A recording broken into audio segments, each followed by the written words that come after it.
the best of money matters. Wealth Tracker. Welcome to the Wealth Tracker, where we dive into the uncharted territories of niche investment strategies that promise to redefine wealth. Hello, I'm Hongbin, Jeong. In 2025, high net worth families are navigating a shifting investment landscape. After years of favoring private credit for its strong yields and perceived stability, many are now exploring new avenues, turning to physical commodities and real-world assets as a hedge against inflation, market volatility, and global economic uncertainty. So what's driving the rotation from private credit to tangible assets? What's the appeal of physical commodities, and how are investors positioning themselves to navigate the challenges of inflation, rate divergence, and evolving market dynamics? Well, to find out more, I'm joined by Johan, who is the Senior Wealth Manager and Strategic Partnership Manager at Balfour Capital Group. Johan, welcome to the show. Hi, thank you very much. Thank you so much for joining us. Well, Johan, recent reports indicate that approximately 32% of family offices plan to increase allocations to private credit in 2025 to 2026, making it the most favored alternative asset class. But at the same time, there's also a noticeable pivot towards physical commodities. What factors are driving this rotation? For what we see here at Balfour and also with our clients, it's discussions that we have rising with them, and they are actually looking to buy physical, and above buying the physical, it's not only buying the certificate, they're really looking to have and own the physical. And that is what I believe when we look at the take for the stock market. For example, at the moment, the stock market is currently expensive. I mean, it's high, it's at its all-time high. And based on that, obviously, with the inflation and everything, they're looking to own real assets and real commodities, such as gold is the main one anyway, is the one that comes, silver also sometimes. And we've seen also this year the rise in the gold price. So what kind of physical commodities are becoming more appealing to high net worth individuals? Is it gold? It is really gold, and that is at the beginning of the year. We have done a survey and also done a study here at Balfour on the gold market, where we saw the gold market go above 3,300. That was at the beginning of the year. And obviously, fast forward now that we're in the beginning of October, we've seen that gold has went up, but people are looking for gold, and there is not much gold left out there to actually buy. That's also what we see, that huge increase in price in gold. We clearly see the correlation at the moment between gold and the current economic landscape. Okay. Well, is the trend we're seeing only in, high net worth families, or are we seeing the shift across all investors as well? I would say, for what I see here with my clients, it is a broader way of doing. People out of my clients also, I do have people contacting me also who are not considered high net worth individuals, who are looking to buy gold in little smaller portions, or they will not be looking, if it's not a high net worth individual, for what we see here at Balfour, they will not be looking to own the commodity. They will be looking more to buy a certificate on the commodity. That's the only difference. But everyone is looking to buy gold and silver at the moment. Yeah. Well, private credit has been a cornerstone for yield-seeking investors. How do you assess its current appeal in the context of, interest rate cuts ahead and global economic uncertainties? Well, what I see, and based out of clients, especially out of the US, so same thing for Singapore, same thing here in Switzerland, is that when we see the stock market that is up 14%, let's say the S&P 500 since the beginning of the year, but the dollar is down 10%, so you're netting more or less 4% since the beginning of the year when you're a foreign investor. When you are local and you are able to do private credit locally, you are able, when the private credit is done well and the contracts are sealed correctly, you are able to average on your money higher than the interest rates that there is obviously out currently, and with minimal risk.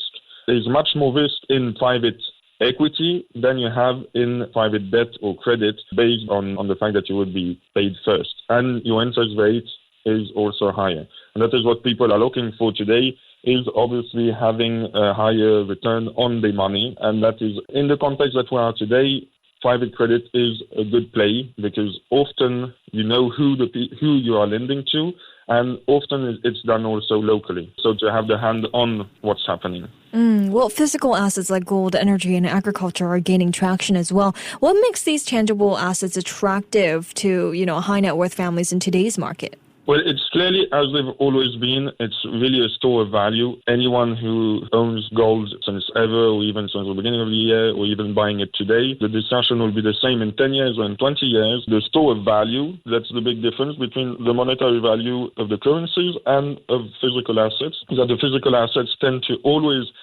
go up with inflation because they are also the driver of inflation. Obviously, if your physical asset, your primary source of good, is gaining value, that's why we also have prices rising, so inflation. And it has always been, and it will always be. And the supply also is not unlimited, so that helps also to keep the value of such assets. And beyond traditional commodities, are there other real assets that are becoming more prominent in high net worth portfolios as well? I mean, what's the current appeal of these alternatives? The years we do see also, especially on, for example, renewable energy projects, that is also all those types. Anything that has to do with energy, there is obviously a rising interest and investment in it.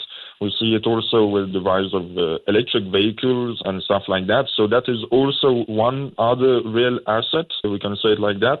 Art collections also that are very popular, and they combine obviously long-term value with the diversification benefits. But with inflation concerns on the rise, how do physical assets serve as effective hedges then compared to traditional financial instruments? That's the good thing with your physical assets, is that through inflation, the prices of the physical assets such as gold or land, farmland, for any agricultural, will also gain in value. What we've seen historically, based on the analysis that we do here at Balfour, is that for every 1 percentage point of inflation adds about 7 percentage points to commodities on real returns, while equities and bonds tend to fall during inflation. All right.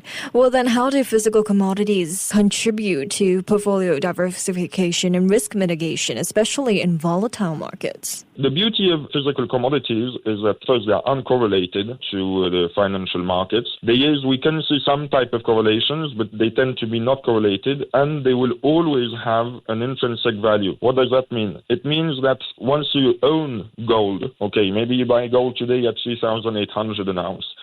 Maybe tomorrow it will not be 3,800, it will be maybe 3,000. Or worst case scenario, it goes all the way back down to 2,000. But you still own it. You're able to transform it, for example, if you want to sell it at a higher margin, or you can sell it, but there will always be a value to the physical commodity, which is not the case in stocks or bonds or any other financial instruments that is based only, a company can actually go bankrupt and then your stock is worth nothing. A physical asset will always have, a commodity will always have an intrinsic value to it.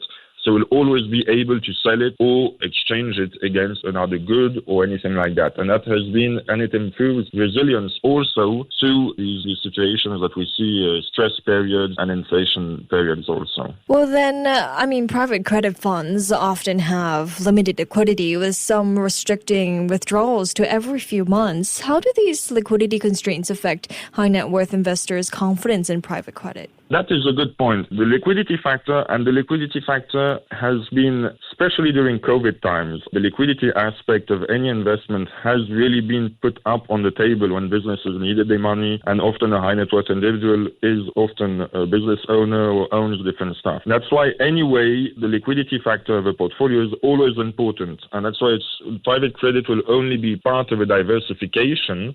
No one will go all exposed only into private credit because there is that factor of liquidity that is much less than the stock market, for example, or if you go into the monetary market, for example, you buy a bond of the United States of America or bond in Singaporean dollars or whatever. Those lockups and returns, it's the lockups that give the possibility to have those returns also on private credit. And it is obviously to take into consideration in the diversification of a portfolio. Okay. So given the current economic landscape, how do physical commodities fit into a broader portfolio strategy for high net worth families? For high net worth families, commodities usually make up a small allocation. We're clearly not seeing a huge portion of the portfolios of our clients here at Balfour, But typically, precious metals such as gold or silver would be an average around 2 to 3% as an inflation and drawdown hedge, okay, to balance the whole portfolio. That's for sure. So great insights from you here. But before we let you go here, Johan, what emerging asset class or investment opportunities do you foresee gaining prominence among high net worth families in the coming years?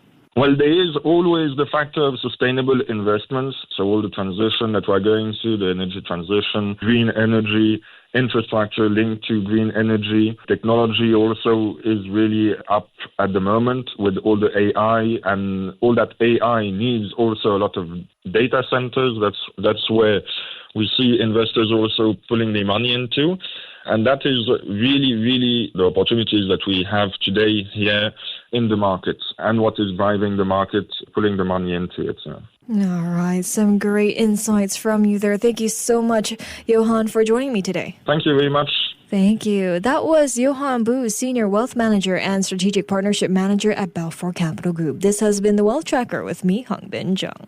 Before acting on the information on Money FM, please consider if it's suitable for your own investment objectives, financial situation, and risk tolerance. Money FM 89.3